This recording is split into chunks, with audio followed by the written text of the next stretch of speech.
Sebanyak 84 pasien Rumah Sakit Jiwa Daerah Dr. Arif Zainuddin Surakarta, Jawa Tengah akan mengikuti pelaksanaan pemilihan umum 2019.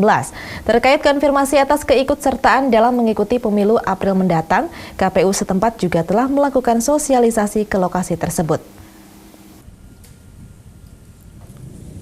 Sesuai peraturan dari KPU dan amanat undang-undang, kaum disabilitas termasuk disabilitas mental punya hak suara dalam pemilu. Kepala Humas RSJD Dr. Arif Zainuddin Surakarta, Totok Hardianto mengatakan, data sebanyak 84 pasien tersebut sudah diserahkan kepada KPU. Sejumlah persiapan sudah dilakukan, termasuk sosialisasi dari KPU.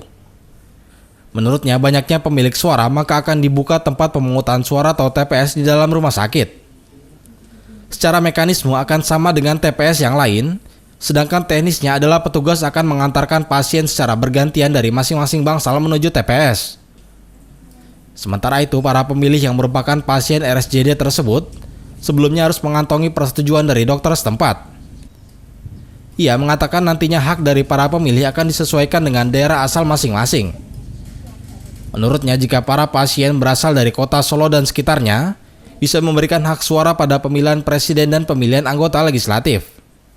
Kemudian kami data pasiennya, mungkin kira-kira yang berhak ya, menurut dokter jiwa yang masih bisa berhak untuk nyoblos ya, untuk mempunyai hak suara ini. Nah, kemarin itu kita hitung sekitar 84 surat suara yang mungkin harus dipesan ya untuk besok April.